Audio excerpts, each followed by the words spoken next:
topic is derivative rules, and this is what appears in the Thomas textbook, sections 3.3 and 3.5. Um, I know, by the way, that some of you are wondering, hey, what happened to section 3.4? Don't worry about that. I know that many of you like to do the book sections in order, but I just think that 3.3 and 3.5 just go really nicely together. I promise we'll get back to 3.4. You won't miss anything.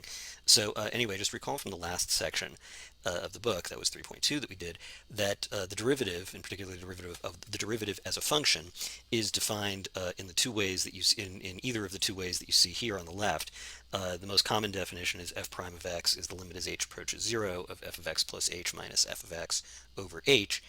Or alternatively, we can define it, it's really geometrically equivalent. We can define it as the limit as z approaches x of f of z minus f of x over z minus x. And if you recall, what we were doing was we were imagining that we wanted to find the slope of the tangent line at a particular point, x, x comma f of x that I'm pointing to here. So what we did is we drew a secant line through 2 points on the curve. Secant is defined as just a line that goes through 2 points on a curve.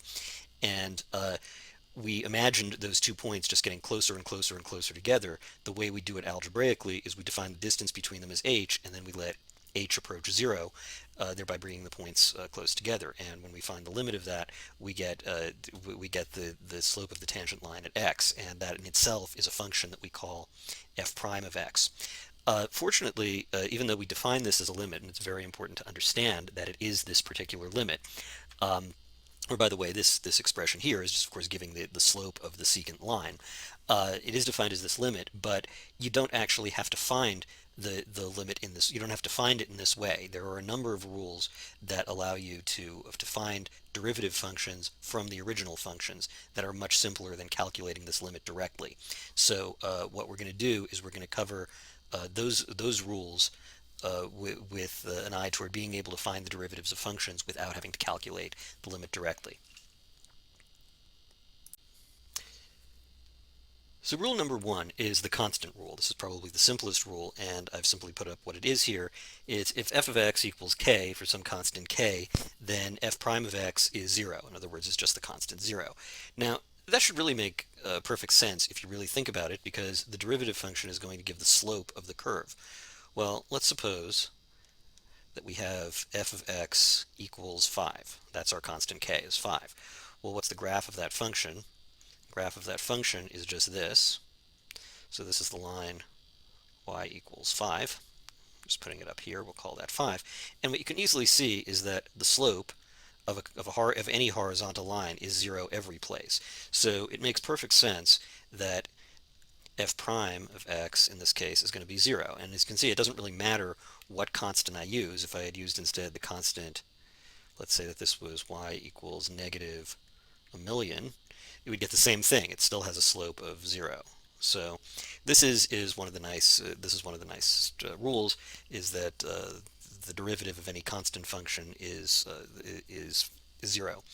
A thing that's worth noting is that sometimes constants are given in kind of sneaky forms. Like, for example, if we have, let's say, let's put up this one. Let's say we have f of x equals sine of pi over 6.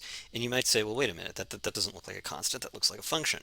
But it's a function of a constant, which is a constant. In other words, this is simply 1/2. So this is the same rule. If f of x equals 1/2, then that implies that f prime of x is equal to 0. So that's the only real twist here in how you apply this rule. The second rule is the power rule. This is the rule, probably the most famous rule that those of you who have taken any sort of calculus class would probably remember. And that rule is if f of x equals x to the n, then f prime of x equals nx to the n minus 1. And by the way, I'm going to add to that the condition that if n is not equal to 0. Because of course if n equals 0, then we just really have a constant. We just have, then we have the constant 1. So if this were x to the 0, that would just be 1, and we would apply instead the constant rule that says that if f of x equals 1, then the derivative is 0. So let's take the exponent 0 out of the equation and just say this applies to any other number. So anyway,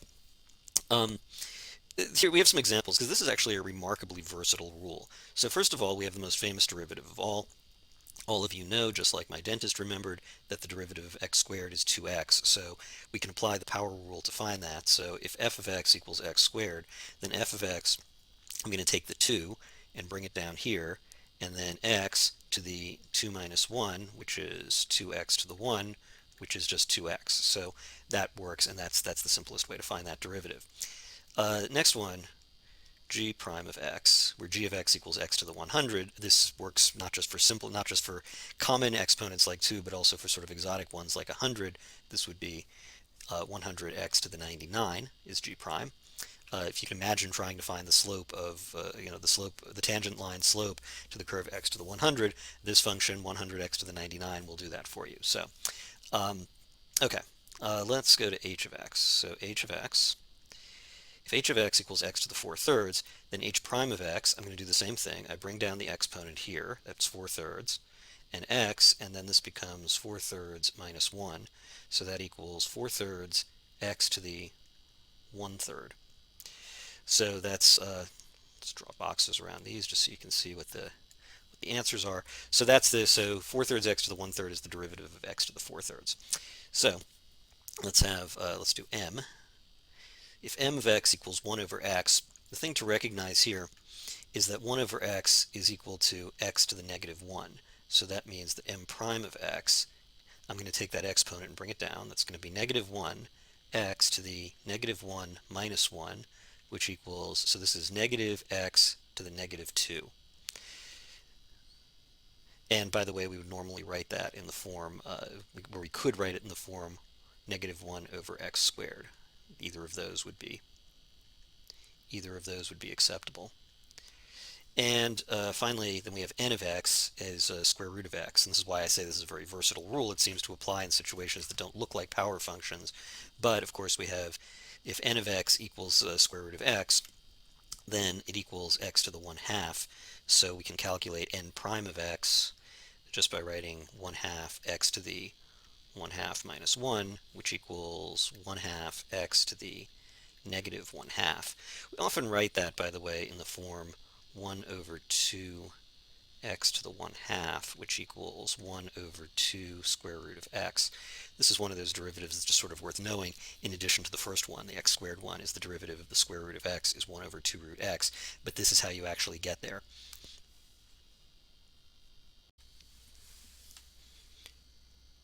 The next of our rules is the linearity rule. This is the rule that, again, if some of you have taken a calculus course, you probably applied this rule without really giving it much thought, but I want to state it formally. So if a and b are constants, in other words, just numbers, and f and g are functions, and if h of x is a times f of x plus b times g of x, for any constants a and b, any functions g, f and g, then the derivative of h is a times f prime of x plus b times g prime of x. So here's an example of that. Let's suppose we have h of x equals x to the 5th plus square root of x.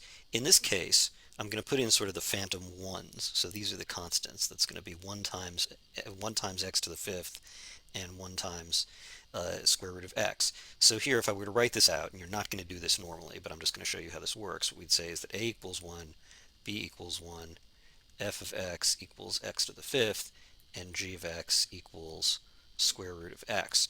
So applying that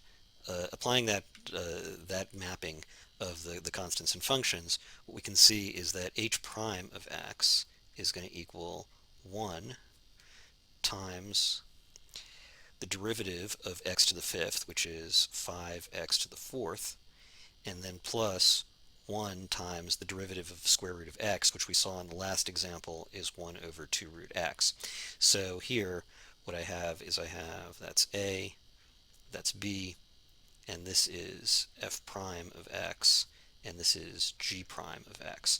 So that's how that works. So basically, just to clean this up, the answer is that h prime of x equals 5x to the 4th plus 1 over 2 root x. All this to say that if your function is just the sum of two other functions, you can just find the derivatives individually, and add them together. Let's do a slightly more complicated, but really not very complicated example, because none of these are all that complicated. So here, what we have is that's a. Actually, let me rewrite this.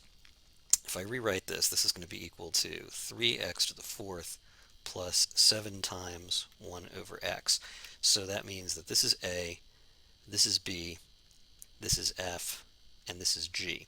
So if I write h prime, to find h prime of x, what I do is I have 3 times the derivative of x to the fourth, which is 4x cubed by the power rule, and then plus 7 times the derivative of 1 over x. Recall that 1 over x is equal to x to the negative 1, so its derivative is negative 1 times x to the negative 2.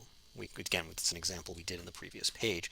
So h prime is equal to 12x cubed, and then 7 times negative 1, so that's going to be minus 7x to the negative 2, or I could write this as 12x cubed minus 7 over x squared. So that's, either of these would be the answer to that, to what the derivative of h is.